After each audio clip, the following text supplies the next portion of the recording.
gabi po dito sa lugar na ito. At ang ating mga kapulisan, sinisigurado rin yung kaligtasan ng mga mamamayan or 7 o'clock bago mag 7 o'clock nandiyan po ang ating mga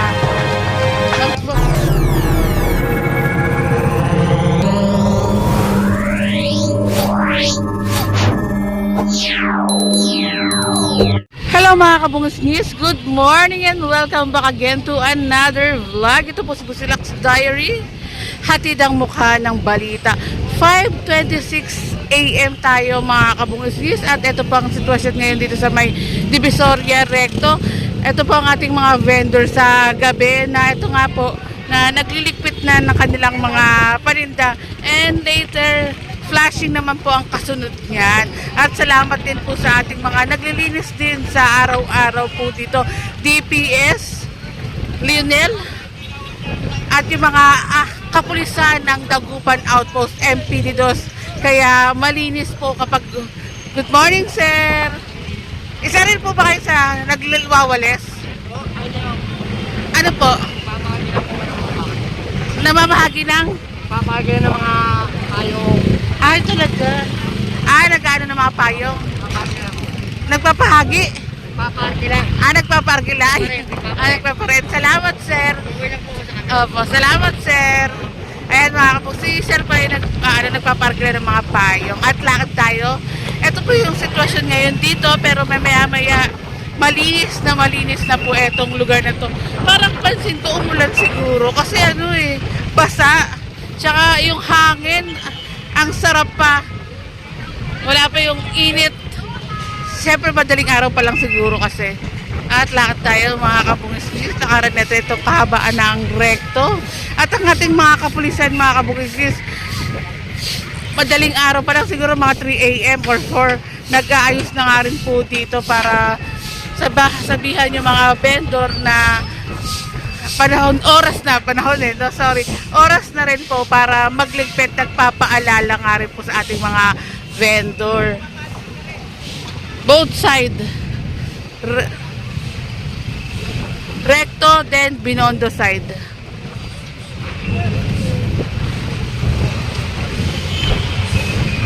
Pero pag naman neto, super duper linis na po pagtapos po neto paglilinis. And yung mga vendor naman po dito, sinabihan ng ating mga kapulisan na yung mga basura rin po nila, ilagay nila sa plastic para pagdating ng Lionel ay kukuha ng mga basura, mabilis na lang pong maitatapon.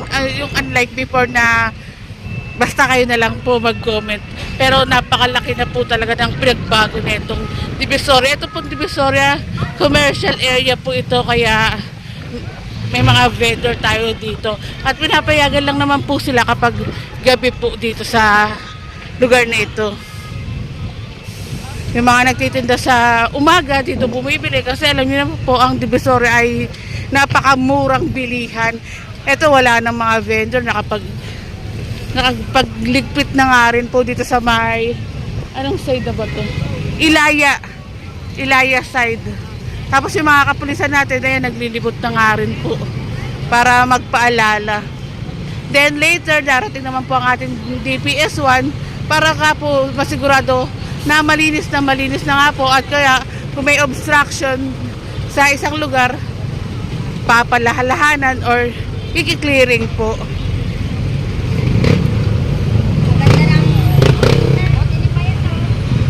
Ayan na po ang ating Lionel.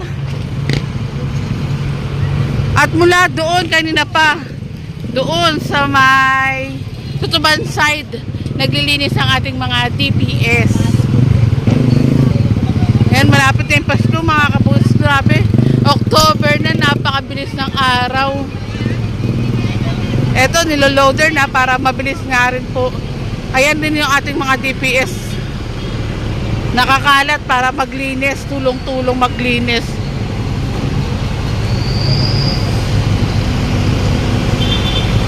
Madaling araw pa lang nagtatrabaho na.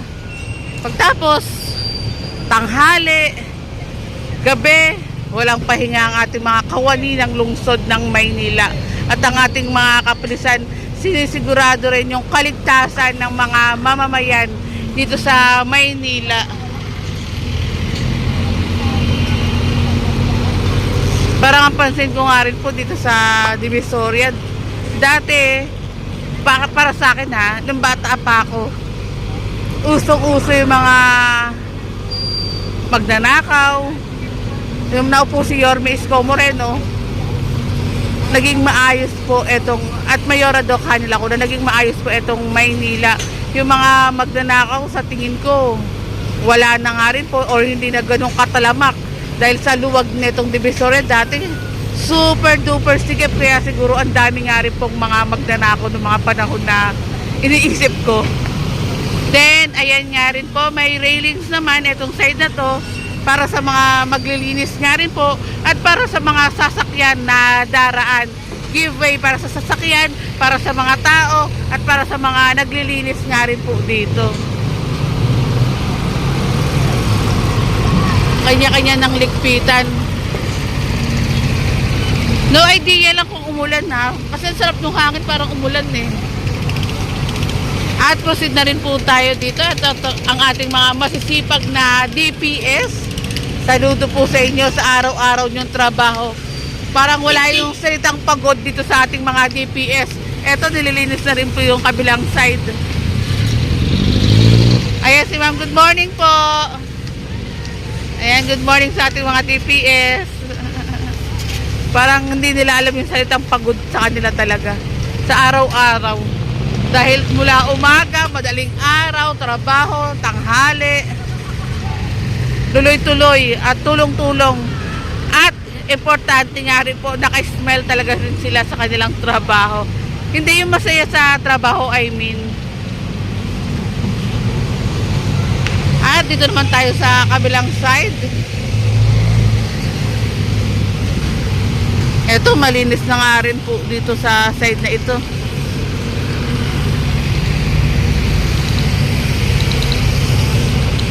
Ayan, sa mga nagre-request ng Manila Update, ayan po, meron tayong Manila Update.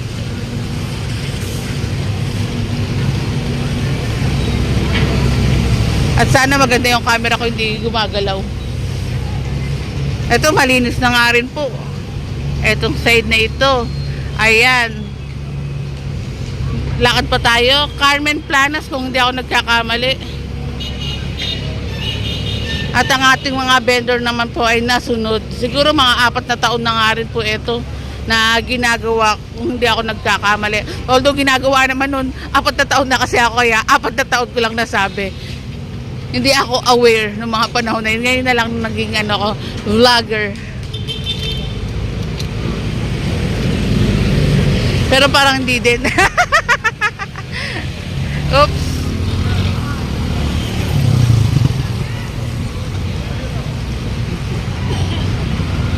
Kasi kung maaalala ko, mga panahon na naaalala ko, daming mga vendor din, kahit mga ganitong oras din po. Noon! Hindi ko na lang sasabihin kung kailan yun noon. Pero nung naupo si Yorme Isko Moreno, eto na laking kaginhawaan sa mga mamimili, sa mga commuters. Ito pong kagandang Divisoria, kaaliwalas, pagbabago.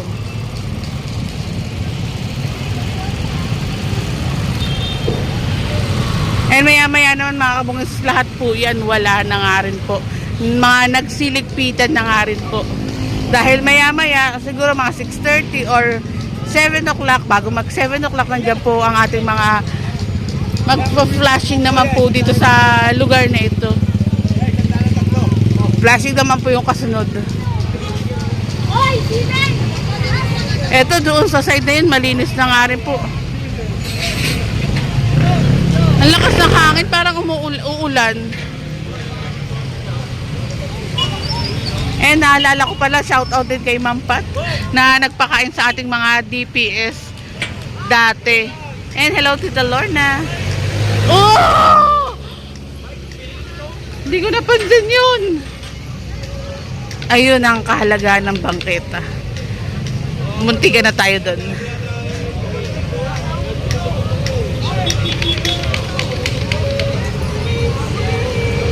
At lakad tayo mga kabungis.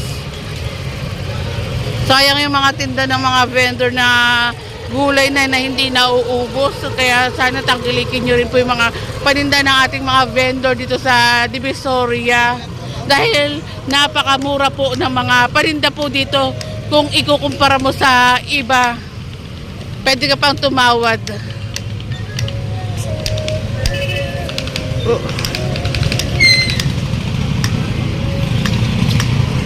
At ito pong nalalapit na Kapaskuhan, handang-handa na nga rin po ang ating mga kapulisan sa paparating na mga mamimili din po dito. Sa pagkaayos, tsaka nga pala mga kabungsis, dagdag ko lang rin po, yan, lagi nating paalala sa mga pupunta nga rin po or kahit saang lugar, wag na wag yung pong gagawing panakot ang ating mga kapulisan, lalo na sa mga bata. Dahil po ang ating mga kapulisan, sila po ang inyong maaasahan kapag nagkaroon ng aberya. Kapag nawala po ang hawak niyong bata, ang ating mga kapulisan po ang tutulong agad-agad sa inyo. Kaya wag na wag niyo pong gagawing panakot ang ating mga kapulisan sa inyong mga anak.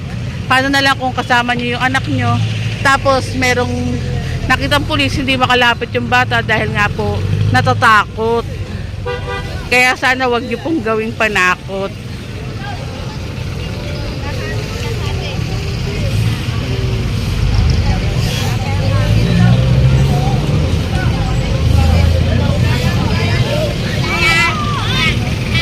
At lakad lang tayo.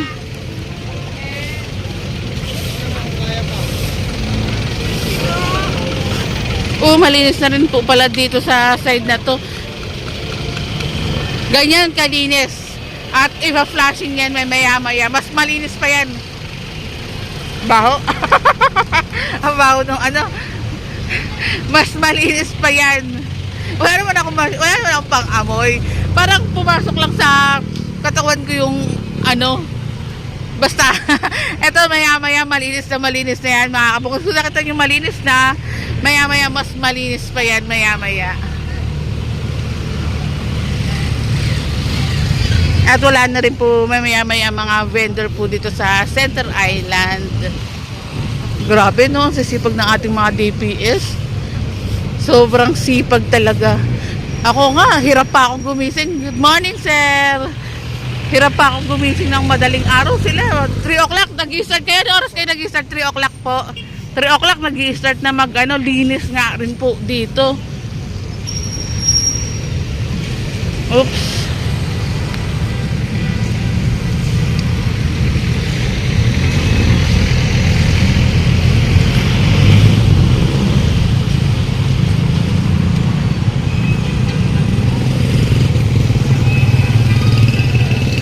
And ito po ngayon ang sitwasyon dito sa may Divisoria, Recto.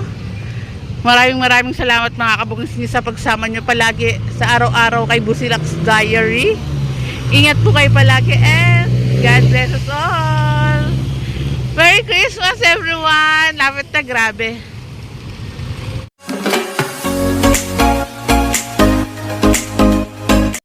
I don't wanna fall in love. I just wanna have some fun, yeah. I don't wanna fall in love. I just wanna have some fun. I don't wanna fall in love, fall in love, fall in love, fall in love.